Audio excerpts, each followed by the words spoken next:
I feel like I'm watching Jude Bellingham going through an identity crisis in football. When he was at Birmingham and Dortmund, I vividly was watching at number 8, an all-action midfielder, good at everything, a jack of all trade, a Steven Gerrard regen. Got his big money move to Real Madrid and suddenly he's a number 10? A Zidane clone, which is far from the truth. To me, it doesn't really capture who Jude Bellingham is as a player.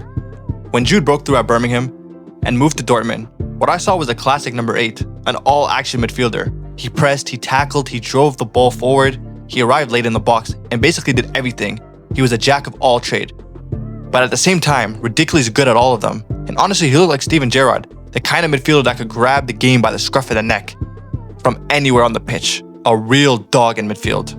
Then he goes to Real Madrid, and he's forced to become this technically gifted, tidy midfielder, which is far from him. Suddenly, he's judged on goals and assists.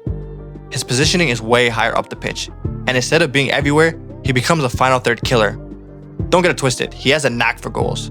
That started Real Madrid, arguably the biggest sporting institution in the world. He was untouchable, and for the first couple of months, he was arguably the best player in the world and the obvious front runner for the Ballon d'Or. But since the goals have dried up, what does he offer in that number 10 role? By labeling Bellingham as a number 10, we're shrinking what he actually is. Jude isn't a luxury attacker who floats between the lines. His real strength is when he can dominate a midfield, control transitions, break up the play, carry the ball, and still create danger.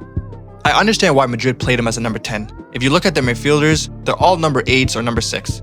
Fede, Camavinga, Tchouaméni. He came into a squad with very similar profiles. He took initiative to be the attacking-minded player in the squad. But I think Jude is so good at everything, he tends to sacrifice his own game for the others. I think he wants to be looked as a number 10, but I don't think that's his game. Being a number 10 is almost a badge of honor in football. It comes with the spotlight. He'll be judged by goals and assists, creativity, the final pass, the moment of magic. Some of the greatest ever players have played in that position. Kaká, Maradona, Baggio. There could be a part of Jude and his team that understands that role going forward elevates him into the Ballon d'Or levels.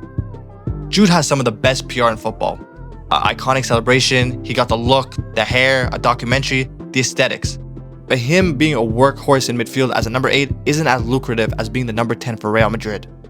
Stats actually show that he's more than just a number 10. In La Liga, he averages around 2 to 3 tackles a game, 7+ duel wins, over 87% passing accuracy, and about 1.5 key passes per 90.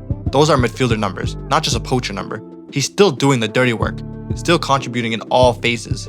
But the narrative only shows the highlights and the goals. So when the goals dry up, people suddenly ask, what is he offering? The truth is, he's offering a lot. But because he's branded as a number 10, those midfielder contributions don't get the same recognition. At the end of the day, Jude Bellingham isn't having an identity crisis because of ability. He's having one because of perception. Real Madrid and the media have profiled him as a number 10, a Zidane replacement. When the truth is, he's something more rare. He's a complete midfielder. His power, intensity, leadership, but he also has that quality to thrive at the very top. And that's why I think misprofiling him is important. Because if you see Bellingham as a 10, you'll judge him on whenever he scores or not. But if you see him for what he really is, an all-action midfielder who can do it all, you realize his value has gone way beyond goals.